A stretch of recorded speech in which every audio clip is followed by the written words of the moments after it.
మధ్యాహ్నం లంచ్లోకి దోసకాయ పచ్చడి ఇంకా వంకాయ ఫ్రై అయితే చేస్తున్నాను. వంకాయ ఫ్రై అయితే చాలా సింపుల్గా అయిపోద్ది. ఒక పక్కన రైస్ కూడా ఉడికిపోయింది.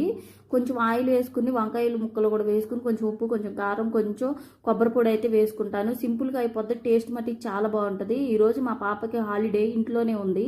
ఇంకా ఇంట్లోనే ఉందంటే కంపల్సరీగా టిఫిన్ అయితే ఎత్తేసిద్ది. ఇంకా అన్నమే తింటది. నువ్వే పెట్టు మమ్మీ అనేసి అని అడుగుతుంది అనమాట. ఇంక ఇంటి దగ్గర ఉన్నప్పుడు పెట్టాలి కదా. ఇక ఈ స్కూల్కి వెళ్తున్నారంటే వాళ్ళ టిఫిన్ వాళ్ళు తినడమే, వాళ్ళ అన్నం వాళ్ళు తినడమే అయిపోద్ది. రోజు ఇంకా ప్లేట్లు వేసిస్తే తనే తింటది.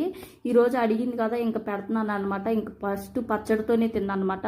మా పాపకి, నాకు, మా బావకి, మా ఇంట్లో మా ముగ్గురికి పచ్చళ్ళు అంటే చాలా ఇష్టము. ఇంక ఈరోజు సెలవే కదా, కొంచెం టైం తీసుకుని ఈ వంటలన్నీ అయితే చేశాను. దీనిలో ఒక ఆమ్లెట్ అయితే కాంబినేషన్ సూపర్ ఉంటుంది. మీలో ఎంతమందికి పచ్చళ్ళు అంటే ఇష్టమో కూడా నాకైతే కామెంట్ చేయండి. ఇంకా వేడివేడిగా అలా పెడుతుంటే భలే ఉంది మమ్మీ, భలే ఉంది మమ్మీ అని చెప్పేసి ఆ వంకాయ కూర కూడా అన్నంలో కలుపుకోలేదు. ఇంకా మధ్య మధ్యలో నంచుకుంటుంది అనమాట. మీరు